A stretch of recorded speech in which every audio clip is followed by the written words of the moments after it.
faida. Mimi bana, mke wangu amechukuliwa na jamaa fulani, kwa hiyo nimekuja kwako, naomba nifanyie kisomo mke wangu arudi.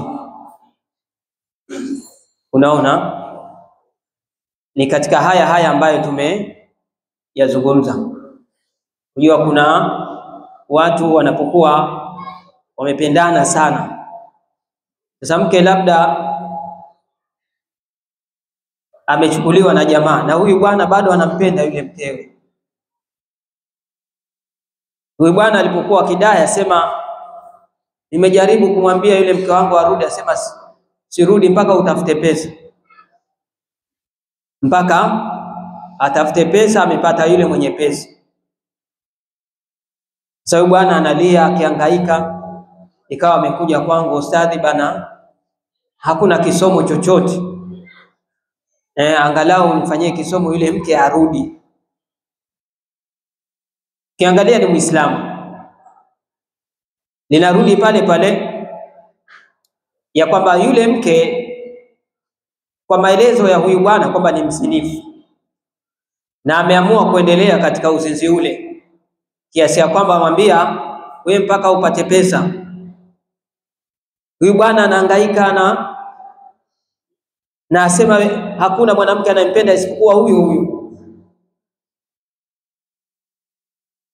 Ndio maana wanachuoni walieleza mapenzi yana daraja zake. Kuna shaghaf, kuna ishqi. Shaghaf na ishqi. Sasa ishqi ni mbaya sana. Ishqi ndio ile inaitwa mapenzi ya upofu, yaani akifikia hapo usiombe Mungu kafika hapo, utatizika kabisa. Na ndio maana msione ajabu mtu anakunywa sumu kwa sababu ya mapenzi. Ni ishki, yani haya mapenzi yana daraja yake. Yakifika level ya ishki, basi huwa yana athari fulani.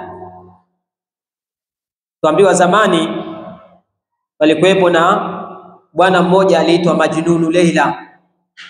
Majnunu Leila aliyeshikwa na uandawazimu kwa sababu ya Leila. Kuna bwana mmoja alikuwa mwenda wazimu kabisa kwa sababu ya binti fulani alikuwa anaitwa Leila.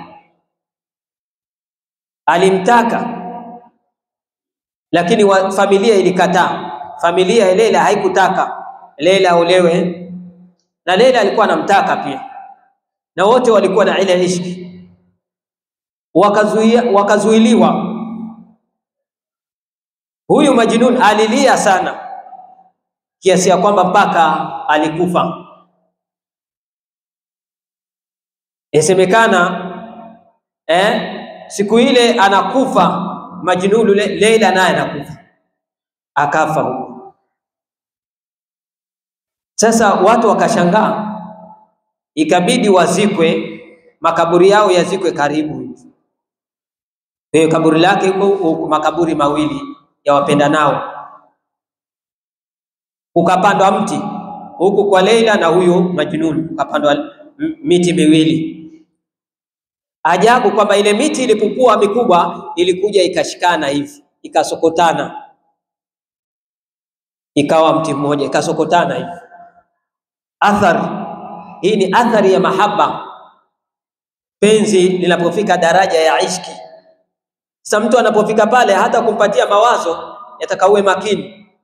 Hata ukimwelezea dini yasema hivi, huenda yanaitwa hubbul ama, mapenzi ya upofu, yani yeye haoni chochote isipokuwa una yeye. Sasa haya, kuna mengine ya mambo ya uchawi, kuna mengine ni maumbile. Sasa huyu bwana asema hakuna kisomo cha. Nikamwambia kwani? Asema kuna kipindi aliwahi kwenda hivyo hivyo, nikaenda kwa mtaalamu mmoja akanifanyia, akarudi. Hivi sasa sijui dawa ndio zimeisha, amerudi tena.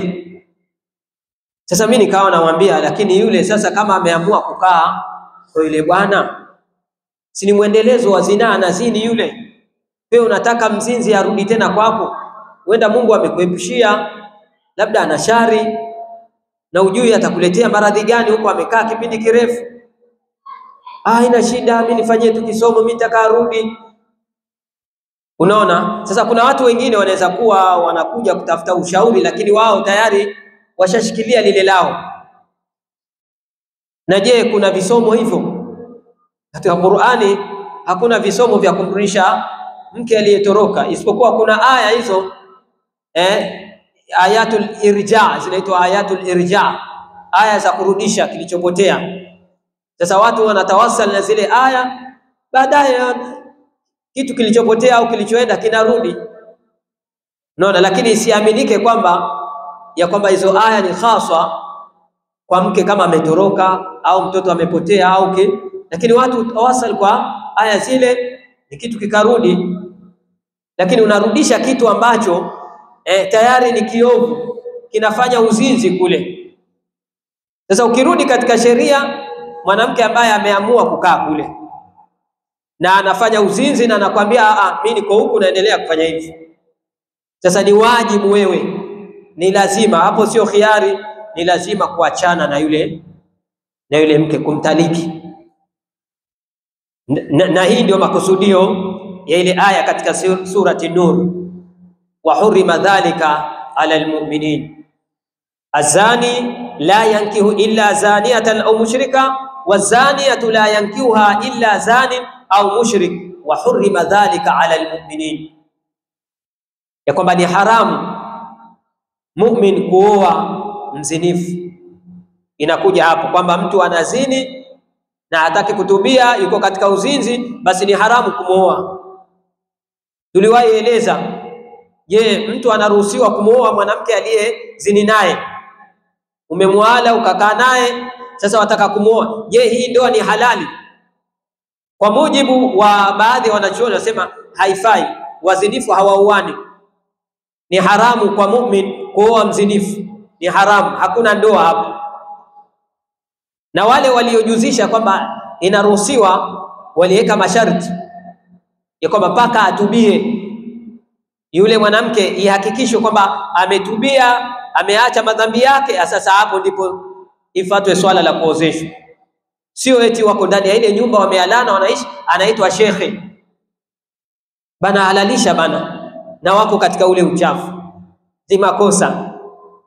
Niliwahi kuitwa katika ndoa kama hii, nimefika pale, ustadhi bana, tulikuwa tukawaozeshe hawa wawili wanaishi tu hapa bila kuoana. Sasa tumeona Ramadhani yaja hiyo, afadhali waoane, waache huu uzinzi. Sasa mimi nikawaelezea taratibu iliyopo kisheria ni kwamba waachanishwe hawa, watoke katika huu uchafu, watubie, kila mmoja aungame dhambi zake, itakuwa ni siri yake na Mungu. Wakisha tubia, ni leo ni kesho, basi mimi nitakuja, kama kweli wameamua kutubia tutawaozesha. Yule mama alikuwa hapo ambaye anasema, ustadhi wewe ni ustadhi wa wapi? Mbona maustadhi wengine tu huja wakafundisha mpaka sasa, ukiwaacha hao ndio wanaendelea kufanya uzinzi? Nikamwambia mama, mfano mimi nimo ndani ya matope, miguu yangu iko ndani ya matope, nataka kujisafisha hii miguu iwe safi, nataka kutoka katika haya matatizo, nitafanyaje? Nitainua mguu mmoja nioshe alafu nirudishe huu mwingine au nitafanyaje ili nitakasike? Si utatoka uende kando ujisafishe. Sasa watoke katika haya machafu, wenge kando, watubie, ndio watahalalika. Lakini wako humo ndani ya uovu, chumba walichotumia kufanya humo na hawajaungama madhambi yao, basi hakuna ndoa hapo. Kwa hivyo wakaambia basi tutatafuta ustadhi mwingine. Lakini wapo maustadhi ambao wanafungisha ndoa kama hizi za wazinzi wawili, wakati katika sheria kwanza ni haramu, yani kwa mujibu wa wengi katika kutumia hiyo aya. Au kama ni halali, basi ifuatwe hii taratibu, masharti mpaka watubie. Wamekubaliana wanachoona kwamba wazinifu wawili ndoa haipiti kama hawakutubia. Tulieleza ile habari ya Marthad, sahaba, alikuwa na mpenzi wake kule Maka, anaitwa Unaka. Zamani kabla hawajao Waislamu walikuwa ni wapenzi, wapendanao. Na Unaka alikuwa ni kahaba, mwanamke anayejiuza. Sasa siku hiyo Marthad yeye amesilimu, Unaka si Muislamu. Unaka akamuita, njoo tufanye kama vile zamani. Mwambia mimi siwezi, mimi nishasilimu bana, labda nikuoe.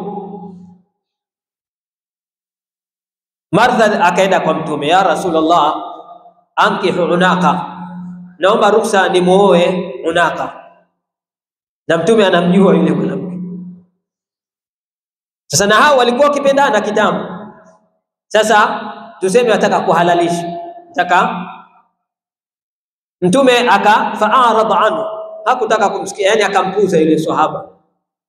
Mtume hakumjibu lolote, akanyamaza. Sahaba akaja siku nyingine, huyu Marthad ibn Abi Marthad radhiallahu anhu akaja, ya Rasulullah, naomba nataka kumuoa yule Unaka. Mtume akampuza, hakumsikiza. Siku ya tatu anakuja tena kusema hivyo, ndipo kukateremka ile aya, azani la yankihu illa zaniyatan au mushrika, mpaka wa hurima dhalika ala almu'minin. Ndipo Marthad akaachana naye. Sasa iweje sisi watu wa sahihi sasa? Mtu amekaa na mke wamezini naye umoumo, na inahalalishwa umoumo, na wengine wanaozeshwa wakiwa na mimba hizo. Kwa hiyo ni vitu ambavyo tuna eti tusiriane, tustiri mambo kama haya. Ukisoma sheria utaona hayapo kabisa. Kwa hiyo ni mtu kujaribu kuukaza moyo wake, kweli wasikia uchungu. Mke ameenda kwa jamaa, hataki kurudi, achana naye, kwa sababu ni mwanamke ambaye ameamua kushikilia ule uzinzi. Kwa hivyo inakuwa ni haramu wewe kutaka kurudiana naye. Wabillahi at-tawfiq. Naam. Naam.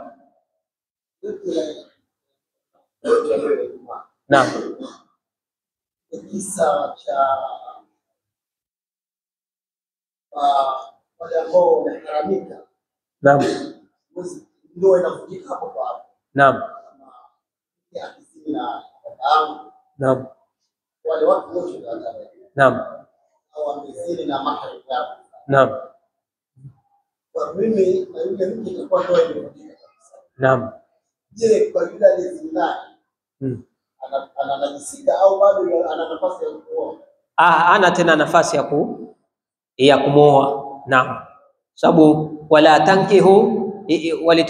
tankihu maanaka abaukum, msioe wale ambao baba zenu waliwaoa. Sasa wakatumia hii nikaa ni msiwaoe wale ambao waliowaingilia baba zenu. Na pia mtoto kuoa yule ambaye baba amemuingilia ni makosa. Kwa hivyo kwa baba, kwa mtoto, zote inakuwa ni haramu. Naam. Swali la pili, naam, nasaha zote watu ambao wanazuoni wamezitoa. Naam. Sana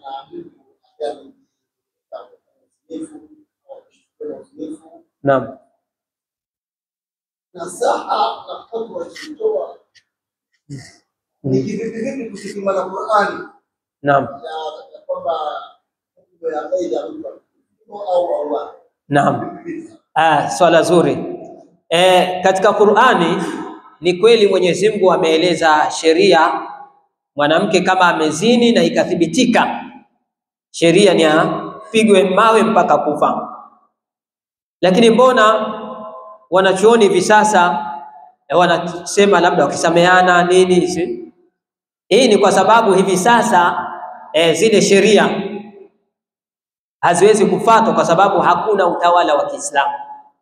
Yani hizo sheria zinafuatwa ikiwa kuna utawala wa Kiislamu, kuna makadhi wenye kuhukumu, sheria ya dini ipo. Sasa hapa hizi sheria ndio lakini sisi ambao tunaishi katika nchi ambayo si ya Kiislamu, haifati sheria za Kiislamu, haturuhusiwi kumpiga mzinifu mawe wala kumkata mwizi mkono, kwa sababu kuna taratibu. Hata kama kweli mwizi kaiba, ameiba nini, ni nani anayechukua jukumu la kumkata mkono? Ni nani anayechukua jukumu la kutoa hukumu apigwe mawe? Je, ni watu wote akatwe mkono? Lazima kila kitu kwa utaratibu wake. Kwa hivyo sheria ile iko katika Qur'ani na inafatwa katika utawala wa Kiislamu. Ndio maana unaona Mtume sallallahu alaihi wasallam alipokuwa Maka kulikuwa hakuna utawala wa Kiislamu. Kwa hiyo hakuna sheria zilizowekwa pale. Kwa hiyo ilipokuja Madina utawala wa Kiislamu ukawepo, basi ndio sheria hizi zikatumika. Umefahamiana? Kuna mambo mengi, kwa mfano zama za utawala wa Umar, haswa katika kule upande wa Iraq Al-Kufa, Umar aliwahi kusimamisha zoezi la ukataji wa mikono ya wezi, ya kwamba kawaida mwizi akishikwa akatwe mkono, na kipindi kile ni utawala wa Kiislamu huko. Utawala wa Kiislamu ni Umar ndiye anayetawala, lakini alisimamisha. Kwa sababu gani? Ilikuwa ni waktul majaa, ilikuwa ni wakati wa njaa, wakati wa njaa. Sasa inampelekea mtu anaenda anaiba. Sasa Umar akasimamisha, mtu ameshika ilikuwa anaiba kwa sababu ya njaa, aliacha. Kwa sababu hizi sheria zinaangaliwa muktadha alhal. Kwa hiyo alisimamisha, licha kwamba katika Qur'an mwizi akishikwa akatwe mkono. Kwa hiyo lazima tujue hizi sheria zinatekelezwa katika njia gani na utaratibu upi. Kwa hivyo hivi sasa wasema ikiwa unaishi katika nchi ya utawala ambao si wa Kiislamu, basi wewe hizi sheria ni watu kustiriana. Mtu amezini, hakuna kusema apigwe mawe. Ukipigwa mawe utashikwa uende ukafungwe jela. Eti mwizi ameshikwa ukate mkono, utaenda jela wewe ulio kata mkono, utakuwa umejisababishia maafa. Leo rushwa ni haramu, kutoa hongo ni haramu, lakini mbona askari anatusimamisha tunatoa hongo, tunaswali wengi, na ni haramu, ni dhambi kubwa. Lakini wanachoona wasema ikiwa unaishi nchi ya kikafiri, alafu wewe unajua usipofanya hivyo haki yako hutoipata. Unataka kitambulisho, toa chai. Unataka passport, toa chai. Usipotoa utapelekwa hivi, usipate. Kwa ni mpaka nifanye hivi ili nipate haki yangu, basi unaruhusiwa. Yule anaichukua apata dhambi, wewe unayetoa upati dhambi. Na mambo mengi tu ambayo tumewekewa insurance manini, vitu vingi, kwa sababu tuko katika utawala ambao si wa Kiislamu, basi tunalazimika kuwa hivyo. Kwa sababu ukisema uende kinyume, basi madhara yatakuja makubwa zaidi kuliko haya. Naam. Billahi.